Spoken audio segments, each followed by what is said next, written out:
നമസ്കാരം. മലയാളി വാർത്ത ഇൻസൈഡിലേക്ക് സ്വാഗതം. അഫ്ഗാനെ കയ്യിലെടുത്ത് ഇന്ത്യ നടത്തിയ നയതന്ത്ര അത്ഭുതം കണ്ട് അമ്പരന്നു നിൽക്കുകയാണ് പാകിസ്ഥാൻ. പാകിസ്ഥാനെ പച്ചയ്ക്ക് ശത്രുവെന്ന് ഇതാ താലിബാൻ പ്രഖ്യാപിക്കുന്നു. ക്ഷമയ്ക്കും പരിധിയുണ്ട് എന്ന് താലിബാനെ പാകിസ്ഥാൻ വിരട്ടുമ്പോൾ തിരിച്ച് ഇന്ത്യയാണ് ഞങ്ങളുടെ സുഹൃത്ത്, നിങ്ങൾ ഞങ്ങളുടെ ശത്രുവെന്ന് താലിബാൻ. പാകിസ്ഥാന്റെ 1-ാം നമ്പർ ശത്രു അഫ്ഗാനിസ്ഥാനാണ് എന്ന് പാക് പ്രതിരോധ മന്ത്രി. കൂറില്ലാത്തവരാണവർ, തങ്ങൾ വഞ്ചിക്കപ്പെട്ടുവെന്നാണ് പാകിസ്ഥാൻ താലിബാനെക്കുറിച്ചും അഫ്ഗാനിസ്ഥാനെക്കുറിച്ചും ഇപ്പോൾ പ്രതികരിക്കുന്നത്. അഫ്ഗാനിസ്ഥാൻ പാകിസ്ഥാന്റെ 1-ാം നമ്പർ ശത്രുവെന്ന് പാക് പ്രതിരോധ മന്ത്രി ഖ്വാജ മുഹമ്മദ് ആസിഫ് അഫ്ഗാൻ പൗരന്മാരെ കൂട്ടത്തോടെ നാടുകടത്തുന്നത് ന്യായീകരിക്കാനായി ദേശീയ അസംബ്ലിയിൽ നടത്തിയ പ്രസംഗത്തിലാണ് അദ്ദേഹം ഇക്കാര്യം പറഞ്ഞത്. ദശലക്ഷക്കണക്കിന് വരുന്ന അഫ്ഗാൻ അഭയാർത്ഥികൾക്ക് ദശാബ്ദങ്ങളായി പാകിസ്ഥാൻ അമിതമായ ആതിഥ്യം നൽകി. എന്നാൽ തങ്ങൾ വഞ്ചിക്കപ്പെട്ടുവെന്നാണ് ഇപ്പോൾ പാക് പ്രതിരോധ മന്ത്രി പറയുന്നത്. അഫ്ഗാൻ പൗരന്മാർ പാകിസ്ഥാനിൽ കച്ചവടം നടത്തുന്നു, തിരികെ അവർ അഫ്ഗാനിസ്ഥാനിൽ ഭരണം നടത്തുന്നു. അഫ്ഗാൻ താലിബാനിലെ ചിലർ തെഹ്രികെ താലിബാൻ പാകിസ്ഥാൻ പോലുള്ള പാക് വിരുദ്ധ തീവ്രവാദ ഗ്രൂപ്പുകൾക്ക് അഭയം നൽകി. പാകിസ്ഥാനിൽ നിന്ന് വിവാഹം കഴിക്കും ഭാര്യമാരെ ഇവിടെ താമസിപ്പിക്കും, പക്ഷേ പാകിസ്ഥാനെ അവർ വഞ്ചിക്കുന്നു. ഇതാണ് പാക് പ്രതിരോധ മന്ത്രിയുടെ വാക്കുകൾ. എല്ലാ സൗകര്യങ്ങൾ നൽകിയിട്ടും തങ്ങളോട് കൂറ് കാട്ടുന്നില്ല. വലിയ കച്ചവടങ്ങൾ കെട്ടിപ്പടുക്കുകയും പാകിസ്ഥാന്റെ ആതിഥേയത്വം ആസ്വദിക്കുകയും ചെയ്യും. പാകിസ്ഥാൻ പ്രതിരോധ മന്ത്രിയുടെ ഈ വാക്കുകൾ പാകിസ്ഥാന്റെ വിദേശ നയത്തിലെ അടിസ്ഥാന മാറ്റത്തെയാണ് സൂചിപ്പിക്കുന്നത്.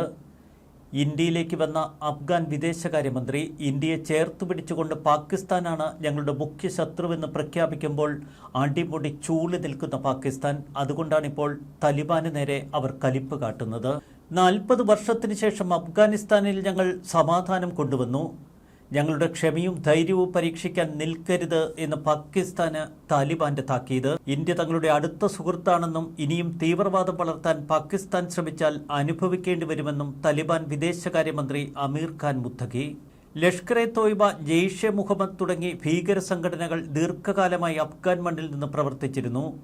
എന്നാൽ കഴിഞ്ഞ 4 വർഷത്തിനിടയിൽ താലിബാൻ എല്ലാ ഭീകരരെയും തുടച്ചു നീക്കി. തീവ്രവാദ സംഘടനകളിൽ ഒന്നുപോലും ഇനി അഫ്ഗാൻ മണ്ണിലില്ല.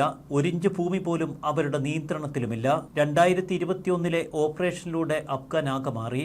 അഫ്ഗാനിസ്ഥാൻ ഇന്ത്യയെ അടുത്ത സുഹൃത്തായി കാണുന്നു. പരസ്പര ബഹുമാനം, വ്യാപാരം, ജനങ്ങൾ തമ്മിലുള്ള ബന്ധം എന്നിവ വർദ്ധിപ്പിക്കാനും അഫ്ഗാൻ ആഗ്രഹിക്കുന്നുവെന്ന് മുത്തഖി പറഞ്ഞു. അഫ്ഗാനിസ്ഥാൻ വിദേശകാര്യമന്ത്രി ഇന്ത്യ സന്ദർശിക്കുന്ന വേളയിൽ ഇതാ പാകിസ്ഥാനിലെ വടക്കു പടിഞ്ഞാറൻ ജില്ലകളിൽ വിവിധ ഭീകരാക്രമണങ്ങളുടെ റിപ്പോർട്ടുകൾ. 20 സുരക്ഷാ ഉദ്യോഗസ്ഥരും 3 സാധാരണക്കാരും ഉൾപ്പെടെ 23 പേർ കൊല്ലപ്പെടുന്നു. അഫ്ഗാനിസ്ഥാൻ അതിർത്തിയിലെ ഖൈബർ പഖ്തൂൻഖ്വ പ്രവിശ്യയിലെ വിവിധ ജില്ലകളിലാണ് ആക്രമണം നടന്നത്. ആക്രമണങ്ങളുടെ ഉത്തരവാദിത്വം പാകിസ്ഥാനി താലിബാൻ അഥവാ തെഹ്രികെ താലിബാൻ ഏറ്റെടുത്തു. ഒടുവിൽ പാകിസ്ഥാന് കാര്യം മനസ്സിലായി. ഇന്ത്യ അഫ്ഗാനിസ്ഥാനെ ഉപയോഗിച്ച് പാകിസ്ഥാനെ അസ്ഥിരപ്പെടുത്താൻ ശ്രമിക്കുകയാണെന്ന് പാക് പ്രതിരോധ മന്ത്രി തുടർന്ന് പ്രതികരിച്ചു. അഫ്ഗാൻ മണ്ണിൽ നിന്ന് സമീപകാലത്തായി അതിർത്തി കടന്നെത്തുന്ന ആക്രമണങ്ങൾ ഇന്ത്യയുടെ നിർദ്ദേശപ്രകാരമാണ് എന്നുവരെ പാകിസ്ഥാൻ പ്രതിരോധ മന്ത്രി പറഞ്ഞു വെക്കുന്നു. അഫ്ഗാനിസ്ഥാൻ വഴി ഇന്ത്യ തങ്ങളുടെ പരാജയത്തിന്റെ നാണക്കേട് മറച്ചുവെക്കാൻ ശ്രമിക്കുന്നു. ഇരു രാജ്യങ്ങളും അതിന്റെ പ്രത്യാഘാതങ്ങൾ അനുഭവിക്കേണ്ടി വരും.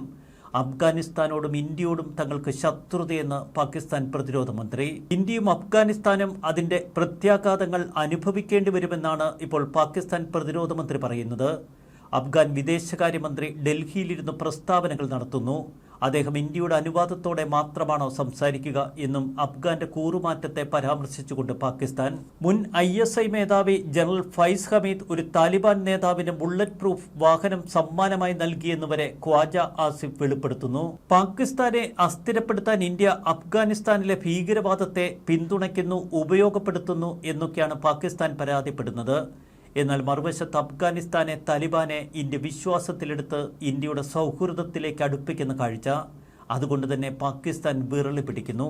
ഇന്ത്യയിലെ അഫ്ഗാൻ എംബസിയുടെ നിയന്ത്രണം തങ്ങൾക്ക് തന്നെ കൈമാറണമെന്ന് അഫ്ഗാൻ വിദേശകാര്യമന്ത്രി ഇന്ത്യയോട് ആവശ്യപ്പെട്ടു. അഫ്ഗാനിൽ താലിബാൻ അധികാരം തിരിച്ചുപിടിക്കുന്നതിന് മുൻപുള്ള ഉദ്യോഗസ്ഥരാണ് ഇപ്പോഴും എംബസിയിലുള്ളത്.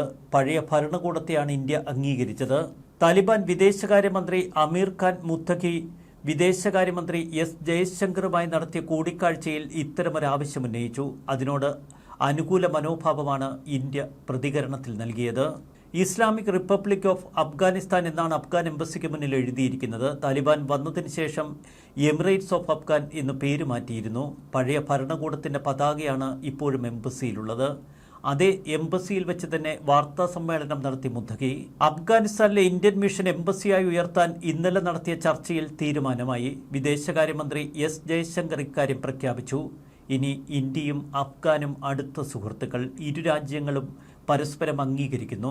അഫ്ഗാനിസ്ഥാനിൽ ഇന്ത്യയുടെ പിന്തുണയോടെ നടത്തിയിരുന്ന വികസന പദ്ധതികൾ ഇനി പുനരാരംഭിക്കും. പഹൽഗാം ഭീകരാക്രമണത്തിന് ശേഷം അഫ്ഗാനിസ്ഥാൻ നൽകിയ പിന്തുണയെക്കുറിച്ച് ജയശങ്കർ പ്രത്യേകം പരാമർശിച്ചു. അതിർത്തി കടന്നുള്ള ഭീകരതയെ ചെറുക്കാൻ ഇന്ത്യയും അഫ്ഗാനും ഒരുമിച്ച് പ്രവർത്തിക്കുമെന്നും ജയശങ്കർ പറഞ്ഞു.